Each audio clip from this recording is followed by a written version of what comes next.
Hello ಸ್ನೇಹಿತರೆ, travelling with Srini ಚಾನೆಲ್ನ ಮತ್ತೊಂದು ಬಜೆಟ್ ಟೂರ್ ಪ್ಲಾನ್ ವಿಡಿಯೋಗೆ ನಿಮಗೆ ಸ್ವಾಗತ.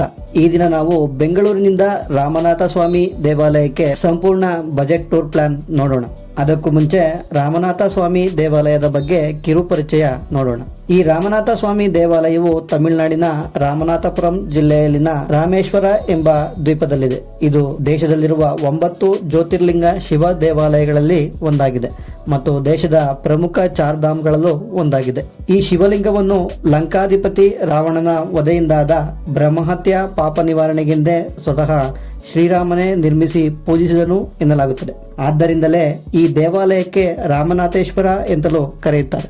ಹಿಂದೂ ಮಹಾಸಾಗರ ಮತ್ತು ಬಂಗಾಳ ಕೊಲ್ಲಿಯಿಂದ ಸುತ್ತುವರಿದ ಸುಂದರವಾದ ಶಂಖಾಕೃತಿಯಲ್ಲಿರುವ ದ್ವೀಪದಲ್ಲಿದೆ ಈ ದೇವಾಲಯ. ಈ ದೇವಾಲಯದ ಐತಿಹಾಸಿಕ ಹಿನ್ನೆಲೆ ತಿಳಿಯಲು ಈ ಮೇಲೆ ನೀಡಿರುವ ಟ್ಯಾಗ್ ಮೂಲಕ ವಿಡಿಯೋ ನೋಡಬಹುದು. ಈ ರಾಮನಾಥ ಸ್ವಾಮಿ ದೇವಾಲಯವು ಬೆಂಗಳೂರಿನಿಂದ 560 ಕಿಲೋಮೀಟರ್ ಇದ್ದು, ಬೆಂಗಳೂರಿನಿಂದ ಬೈ ರೋಡ್, ಬೈ ಟ್ರೈನ್ ಮತ್ತು ಬೈ ಏರ್ ಈ 3 ಬಗೆಯಲ್ಲೂ ಉತ್ತಮ ಸೌಲಭ್ಯವಿದೆ. ಕರ್ನಾಟಕದಿಂದ ಯಾವುದೇ ಭಾಗದಿಂದ ಬೆಂಗಳೂರಿಗೆ ಬಂದು ಅಲ್ಲಿಂದ ನೇರ ದೇವಾಲಯಕ್ಕೆ ತೆರಳಬಹುದು. ರೈಲಿನ ಮೂಲಕ ಹೋಗುವುದಾದರೆ ಮಂದಿರದಿಂದ 2 ಕಿಲೋಮೀಟರ್ ದೂರದಲ್ಲಿ ರಾಮೇಶ್ವರಂ ರೈಲ್ವೆ ನಿಲ್ದಾಣವಿದೆ ಮತ್ತು 56 ಕಿಲೋಮೀಟರ್ ದೂರದಲ್ಲಿ ರಾಮನಾಥಪುರಂ ರೈಲ್ವೆ ನಿಲ್ದಾಣವಿದೆ. 180 ಕಿಲೋಮೀಟರ್ನಲ್ಲಿ ಮಧುರೈ ವಿಮಾನ ನಿಲ್ದಾಣವಿದ್ದು, ದೇಶದ ಅನೇಕ ನಗರಗಳಿಂದ ನೇರ ವಿಮಾನ ಸೌಲಭ್ಯಗಳಿವೆ. ಇಲ್ಲಿಂದ ಮಧುರೈ ರೈಲ್ವೆ ನಿಲ್ದಾಣ 12 ಕಿಲೋಮೀಟರ್ ಇದ್ದು, ಇಲ್ಲಿಂದ ರಾಮೇಶ್ವರಂ ರೈಲ್ವೆ ನಿಲ್ದಾಣಕ್ಕೆ ಅನೇಕ ನೇರ ರೈಲುಗಳಿವೆ. ಇಲ್ಲವಾದರೆ ಟ್ಯಾಕ್ಸಿ ಅಥವಾ ಬಸ್ ಮೂಲಕ ಹೋಗಬಹುದು. ನಾವು ಬಜೆಟ್ ಟೂರ್ ಪ್ಲಾನ್ ಮಾಡುತ್ತಿರುವುದರಿಂದ ರೈಲು ಪ್ರಯಾಣ ಉತ್ತಮವಾಗಿದೆ. ಅದರಂತೆ ಪ್ರತಿ ಶನಿವಾರ ಬೆಳಗ್ಗೆ 7 ಗಂಟೆಗೆ ಹುಬ್ಬಳ್ಳಿಯಿಂದ ರಾಮೇಶ್ವರಂಗೆ ನೇರ ರೈಲು ಇದ್ದು, ಇದು ಹುಬ್ಬಳ್ಳಿಯಿಂದ ಅರಸೀಕೆರೆ, ಬೆಂಗಳೂರು, ತಿರುಚಿರಾಪಳ್ಳಿ ಮಾರ್ಗವಾಗಿ ರಾಮೇಶ್ವರಂಗೆ ಹೋಗುತ್ತದೆ. ಈ ರೈಲಿನಲ್ಲಿ ನಾರ್ಮಲ್ ಸ್ಲೀಪರ್ಗೆ ಒಬ್ಬರಿಗೆ 650, ಥರ್ಡ್ ಎಸಿಗೆ 1720 ಮತ್ತು ಸೆಕೆಂಡ್ ಎಸಿಗೆ 2365 ರೂಪಾಯಿಗಳು ಟಿಕೆಟ್ ದರವಿದೆ. ಇನ್ನು ಬೆಂಗಳೂರಿನಿಂದ ಹೋಗುವವರೆಗೂ ಇದೇ ನೇರ ರೈಲು ಲಭ್ಯವಿದ್ದು, ಅದೇ ಶನಿವಾರ ಮಧ್ಯಾಹ್ನ 2:45ಕ್ಕೆ ಬರುತ್ತದೆ. ಬೆಂಗಳೂರಿನಿಂದ ನಾರ್ಮಲ್ ಸ್ಲೀಪರ್ನಲ್ಲಿ ಒಬ್ಬರಿಗೆ 435, ಥರ್ಡ್ ಎಸಿಯಲ್ಲಿ 1180 ಮತ್ತು ಸೆಕೆಂಡ್ ಎಸಿಯಲ್ಲಿ 1685 ರೂಪಾಯಿಗಳು ಆಗುತ್ತದೆ. 60 ದಿನಗಳ ಮುಂಚಿತವಾಗಿ ಟಿಕೆಟ್ ಬುಕಿಂಗ್ ಓಪನ್ ಆಗಲಿದ್ದು, ಮುಂಗಡವಾಗಿ ಬುಕಿಂಗ್ ಮಾಡಿಕೊಳ್ಳಬಹುದು. ಇನ್ನು ನಿಮ್ಮ ಟೂರ್ ಪ್ಲಾನ್ ಬೇರೆ ದಿನವಿದ್ದರೆ ಕರ್ನಾಟಕದ ಕೆಲವು ನಗರಗಳಿಂದ ಮಧುರೈ ನಿಲ್ದಾಣಕ್ಕೆ ಅನೇಕ ನೇರ ರೈಲುಗಳಿವೆ. ಮಧುರೈಯಿಂದ ರಾಮೇಶ್ವರಂ ನಿಲ್ದಾಣ 175 ಕಿಲೋಮೀಟರ್ ಇದ್ದು, ಇಲ್ಲಿಂದ ಅನೇಕ ರೈಲುಗಳಿವೆ. 4 ಗಂಟೆಗಳ ಪ್ರಯಾಣವಾದ್ದರಿಂದ ಮುಂಗಡವಾಗಿ ಟಿಕೆಟ್ ಬುಕಿಂಗ್ ಮಾಡಿಕೊಳ್ಳುವುದು ಉತ್ತಮ. ಮಧುರೈನಿಂದ ರಾಮೇಶ್ವರಂಗೆ ಇರುವ ರೈಲುಗಳ ಪಟ್ಟಿಗಳು ಹೀಗಿವೆ. ಸಮಯಕ್ಕೆ ಹೊಂದಾಣಿಕೆ ಆಗುವಂತೆ ಕರ್ನಾಟಕದಿಂದ ರೈಲು ಬುಕಿಂಗ್ ಮಾಡಿಕೊಳ್ಳಿ. ಬೆಂಗಳೂರು, ಹುಬ್ಬಳ್ಳಿ, ಮಂಗಳೂರಿನಿಂದ ಮಧುರೈಗೆ ಇರುವ ನೇರ ರೈಲುಗಳ ಪಟ್ಟಿ ಮತ್ತು ದರ ಈ ತರ ಇದೆ, ನೋಡಿ ಬುಕಿಂಗ್ ಮಾಡಿಕೊಳ್ಳಬಹುದು. ರಾಮೇಶ್ವರಂ ರೈಲು ನಿಲ್ದಾಣಕ್ಕೆ ಬಂದ ನಂತರ ದೇವಾಲಯವು 2 ಕಿಲೋಮೀಟರ್ ಇದ್ದು, ತಮ್ಮ ಅಗತ್ಯಕ್ಕೆ ತಕ್ಕಂತೆ ರೂಮ್ಗಳನ್ನು ಮಾಡಿಕೊಳ್ಳಬಹುದು. ರೂಮ್ಗಳು ಸಾಮಾನ್ಯ ದಿನಗಳಲ್ಲಿ 500ರಿಂದ 2000ವರೆಗೆ ದೊರೆಯುತ್ತದೆ. ಅಕ್ಟೋಬರ್ನಿಂದ ಡಿಸೆಂಬರ್ನಲ್ಲಿ ಸ್ವಲ್ಪ ಹೆಚ್ಚಾಗಬಹುದು. ಕೆಲವು ಟ್ರಸ್ಟ್ ವತಿಯಿಂದ ವಸತಿ ಗೃಹಗಳಿದ್ದು, ಅಲ್ಲಿ 300ರಿಂದ 600ರಲ್ಲಿ ರೂಮ್ಗಳು ದೊರೆಯುತ್ತವೆ. ಇನ್ನು ಊಟದ ವ್ಯವಸ್ಥೆ ನೋಡುವುದಾದರೆ ಮಂದಿರದ ವತಿಯಿಂದ ಉಚಿತ ಪ್ರಸಾದದ ವ್ಯವಸ್ಥೆ ಇದೆ.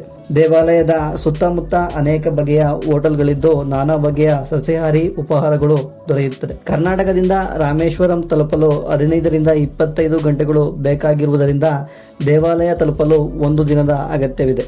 ನೀವು ಬೆಳಗ್ಗೆ ರಾಮೇಶ್ವರಂಗೆ ತಲುಪಿದ ನಂತರ ದೇವಾಲಯದ ಆಸುಪಾಸಿನಲ್ಲಿ ಅಥವಾ ನಿಮ್ಮ ಅಗತ್ಯಕ್ಕೆ ತಕ್ಕಂತೆ ಒಂದು ರೂಮು ಮಾಡಿಕೊಳ್ಳಬಹುದು.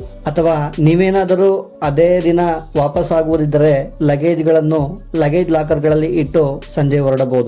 ದರ್ಶನವು ಪ್ರತಿದಿನ ಬೆಳಗ್ಗೆ 5ರಿಂದ ಮಧ್ಯಾಹ್ನ 1ರವರೆಗೆ ಮತ್ತು ಮಧ್ಯಾಹ್ನ 3ರಿಂದ ರಾತ್ರಿ 9ರವರೆಗೂ ತೆರೆದಿರುತ್ತದೆ. ಕೆಲವು ವಿಶೇಷ ದಿನಗಳಲ್ಲಿ ಈ ಸಮಯ ಬದಲಾಗಬಹುದು. ಈ ಸಮಯದಲ್ಲಿ ಯಾವಾಗಲಾದರೂ ದರ್ಶನಕ್ಕೆ ಹೋಗಬಹುದು. ದರ್ಶನ ಪಡೆದ ನಂತರ ದೇವಾಲಯದ ಅತಿ ಸುಂದರ ದ್ರಾವಿಡ ಶೈಲಿಯಲ್ಲಿ ನಿರ್ಮಿತವಾಗಿರುವ 4000 ಕಂಬಗಳಿಂದಾದ ದೇಶದ ಅತಿ ಉದ್ದವಾದ ಕಾರಿಡಾರ್ನಲ್ಲಿರುವ ಸುಂದರವಾದ ಕೆತ್ತನೆ ಮತ್ತು ಬಣ್ಣ ಬಣ್ಣದ ಕಲಾಕೃತಿಗಳನ್ನು ನೋಡುತ್ತಾ ಸ್ವಲ್ಪ ಸಮಯ ಕಳೆಯಬಹುದು. ದೇವಾಲಯವು 16 ಎಕರೆಗಳಲ್ಲಿದ್ದು, 4 ದಿಕ್ಕಿನಲ್ಲೂ 4 ಮುಖ್ಯ ದ್ವಾರಗಳನ್ನು ನೋಡಬಹುದು. ದೇವಾಲಯದ ಆವರಣದಲ್ಲಿ ಒಟ್ಟು 51 ತೀರ್ಥಕುಂಡಗಳಿದ್ದು 22 ದೇವಾಲಯದ ಪಕ್ಕದಲ್ಲಿದ್ದರೆ ಇನ್ನು ಉಳಿದವು ಸ್ವಲ್ಪ ದೂರದಲ್ಲಿವೆ. ಈ ಕುಂಡಗಳಲ್ಲಿ ಪವಿತ್ರ ಸ್ನಾನ ಮಾಡಬಹುದಾಗಿದೆ. ಸಾಮಾನ್ಯವಾಗಿ ಇಲ್ಲಿ ದರ್ಶನ ಪಡೆಯುವವರು ಹಿಂದೂ ಮಹಾಸಾಗರ ಮತ್ತು ಬಂಗಾಳ ಕೊಲ್ಲಿ ಸಂಗಮ ಸ್ಥಾನದಲ್ಲಿ ಸ್ನಾನ ಮಾಡಿ ದೇವಾಲಯದಲ್ಲಿರುವ 22 ತೀರ್ಥಕುಂಡದಲ್ಲಿ ಪವಿತ್ರ ಸ್ನಾನ ಮಾಡಿ ನಂತರ ದರ್ಶನಕ್ಕೆ ಹೋಗುತ್ತಾರೆ. ದೇವಾಲಯದ ಆವರಣದಲ್ಲೇ ದೊಡ್ಡದಾದ ನಂದಿ ವಿಗ್ರಹ, ಪಾರ್ವತಿ ದೇವಿಯ ವರ್ಧಿನಿ ದೇವಾಲಯ, ವೀರಭದ್ರ ಹನುಮಾನ್ ಮಂದಿರ ಮತ್ತು ಇನ್ನೂ ಅನೇಕ ದೇವಾಲಯಗಳಿದ್ದು ದರ್ಶನ ಪಡೆಯಿರಿ.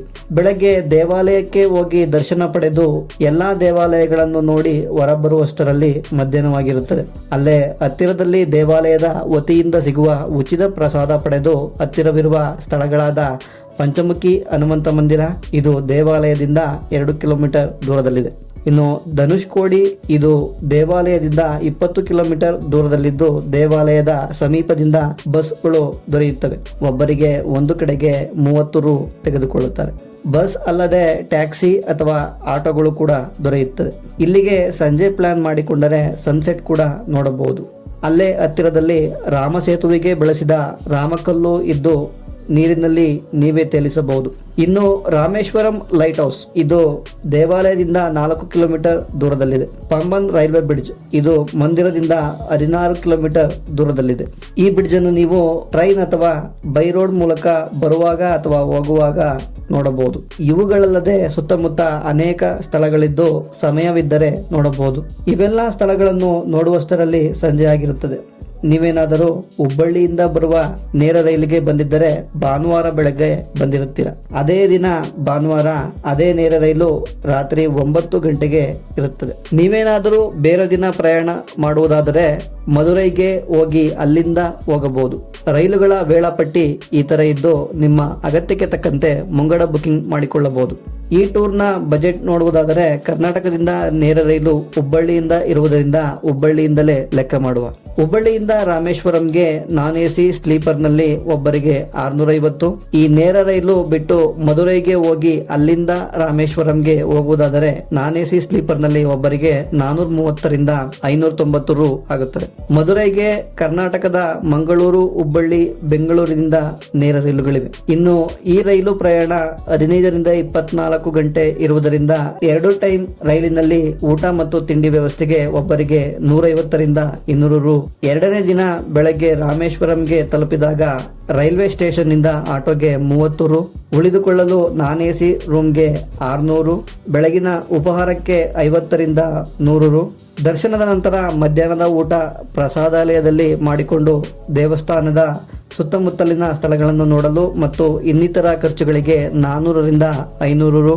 ಈ ಎಲ್ಲ ಸ್ಥಳಗಳನ್ನು ನೋಡಿದ ನಂತರ ನೀವು ಹೊರಡುವ ದಿನ ಭಾನುವಾರವಾದರೆ ರಾತ್ರಿ 9 ಗಂಟೆಗೆ ಹುಬ್ಬಳ್ಳಿಗೆ ನೇರ ರೈಲು ಇದ್ದು ನಾನ್ ಎಸಿ ಸ್ಲೀಪರ್ನಲ್ಲಿ ಒಬ್ಬರಿಗೆ 650 ಅಥವಾ ಮದುರೈಗೆ ಹೋಗುವುದಾದರೆ 430ರಿಂದ 590 ರು ಆಗುತ್ತದೆ. ರೈಲಿನಲ್ಲಿ 2 ಟೈಮ್ನ ಊಟಕ್ಕೆ 150ರಿಂದ 200 ರುಗಳು.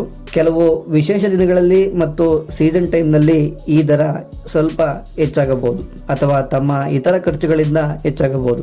ಒಟ್ಟಾರೆ ಕರ್ನಾಟಕದಿಂದ ರಾಮೇಶ್ವರಂಗೆ ಹೋಗಿ ದರ್ಶನ ಪಡೆದು ಸುತ್ತಮುತ್ತಲಿನ ಸ್ಥಳಗಳನ್ನು ನೋಡಿಕೊಂಡು ಬರಲು ಮಿನಿಮಮ್ ಒಬ್ಬರಿಗೆ 3,000ದಿಂದ 3,500 ಮತ್ತು 3 ದಿನದ ಸಮಯ ಬೇಕಾಗುತ್ತದೆ.